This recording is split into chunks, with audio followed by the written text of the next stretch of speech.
Мен Тәліп Нұрлан, Қытай Халық Республикасы, Шинжаң, Санчжоу облысы Манас ауданы Талдырқай ауылы Шығыс Тоған қыстағының тұрғынымын. 2006 жылы Қазақстан Республикасына қоныс аудардым. Қазір Қазақстан азаматымын. Менің 49 жылға 4 жансанға берілген 4 маусымдық жайылымдық жерімді тынықтыру қаражатын 2017 жылдан қазірге дейін 8 жылдық сомамды бермей отыр.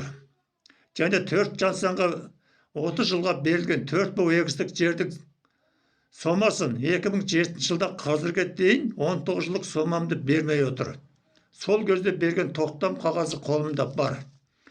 Ауыл қыстақ басшылар түрлі сылтаулармен сомамды бермей отыр. Сондықтан Бірлескен Мемлекеттер ұйымы адам құқығын қорғау ұйымына арыз беремін.